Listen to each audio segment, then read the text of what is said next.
గురుగారు, సన్యాసులు, యతులు, పీఠాధిపతులు ఈ ముగ్గురు ఒక్కరేనా, వేరువేరా? వీరి మధ్య తేడా ఏమిటి? ఆ యతులు సన్యాసులు ఒక్కటే. యతీశ్వరుడు అన్నా సన్యాసి అన్నా ఒక్కటే. పీఠాధిపతులు వేరు. వీరికి వారికి హస్తిమసికాంతరం వ్యత్యాసం ఉన్నది. ముఖ్యంగా ముందు మనం సన్యాసి అంటే ఏమిటో అర్థం తెలుసుకోవాలి. యతి అంటే కూడా అదే అర్థం వస్తుంది కనుక దానికి కూడా భావం చెబుతాను నేను. న్యాసము అంటే ఉంచుట అని అర్థం. సన్యాసి అని కదా, న్యాసము అంటే ఉంచుట. సమ్యక్ న్యాసము సన్యాసము. ఆ సన్యాసమును స్వీకరించిన వారు సన్యాసి అని చెప్పబడతారు. సమ్యక్ అంటే అర్థం ఏమిటి? న్యాసము అంటే ఉంచుట అని చెప్పుకున్నాం. సమ్యక్ అంటే శాశ్వతమైన సత్యమైన దానిని అని అర్థం. సత్యమైన వస్తువును ఉంచుటను సన్యాసము అంటారు. సత్యమైన వస్తువు ఏదయ్యా అంటే పరబ్రహ్మము తప్ప ఇంకొకటి లేదు. కనుక ఇప్పుడు సన్యాసము అంటే అర్థం ఏమిటి అంటే పరబ్రహ్మ వస్తువుని తప్ప పరబ్రహ్మ వస్తువుని మాత్రమే హృదయంలో ఉంచుకునేటువంటి వారెవరో వారు మాత్రమే సన్యాసులు అని చెప్పబడతారు. లోక వ్యవహారాలన్నీ కూడా చక్కబెట్టేటువంటి వారు సన్యాసులు కాదు. కేవల కాషాయ వస్త్రం కట్టుకున్నంత మాత్రం చేత, కేవల దండము చేత పట్టుకున్నంత మాత్రం చేత సన్యాసులు అయ్యేటువంటి అవకాశం లేదు. ఇది రూఢి అయిన పదం. కేవలం ఏది ఉంచవలెనో దాన్ని ఉంచి మిగిలిన వాటిని అన్నిటినీ తీసివేయగలిగినటువంటి వారెవ్వరో వారు సన్యాసులు. అయితే విదిశా సన్యాసము అని ఒకటి ఉన్నది.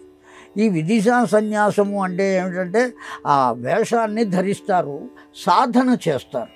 సత్యమైన వస్తువుని మాత్రమే ఉంచి మిగతా వాటిని అన్నిటినీ బయటకు నెట్టివేయగలిగేటువంటి సాధన చేయటం కోసం కూడా ఆశ్రమ స్వీకారం చేసేవాళ్ళు ఉంటారు. దాన్ని విదిశా సన్యాసం అంటారు.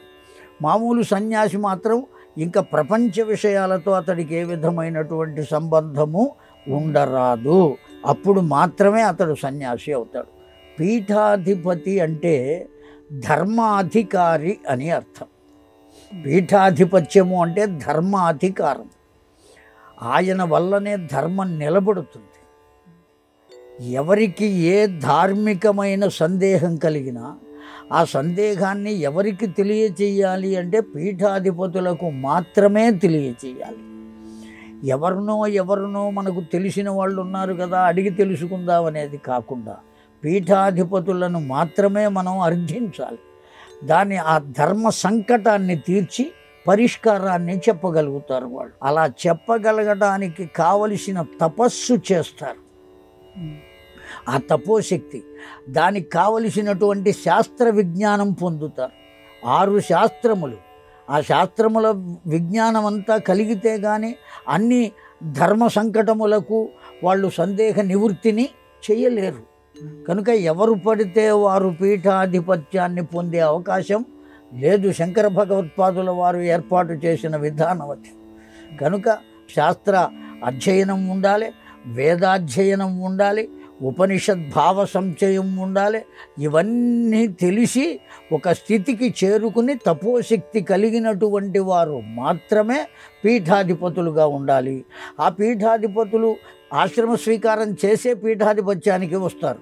కారణం ఏమంటే లోకంలో ఉండేటువంటి వారి అందరి ధర్మ సందేహములను తీర్చవలసినటువంటి వారు కదా వారు.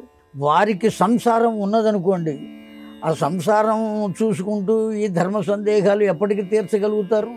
అందుకోసమని వాళ్ళు ఏం చేస్తారు అంటే సంసార త్యాగం చేస్తారు. ఎవరి కోసం అంటే లోకం కోసం. అలా త్యాగం చేసిన మహానుభావులే పీఠాధిపతులుగా ఉంటారు.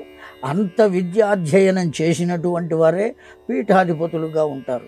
కానీ ఆశ్రమ స్వీకారం చేసి సన్యాసి కావటానికి శాస్త్ర పరిచయం అక్కర్లా. ఒక్కటి ఉంటే చాలు, త్యాగం చేయగలిగితే సన్యాసి. అన్నిటిని, ప్రాపంచిక విషయాలను అన్నిటినీ త్యాగం చేసి సత్యమైన భగవత్ తత్వాన్ని మాత్రమే లోపల ఉంచుకోగలిగినటువంటి వారు సన్యాసి. కనుక సన్యాసికి పీఠాధిపతికి చాలా తేడా ఉంది.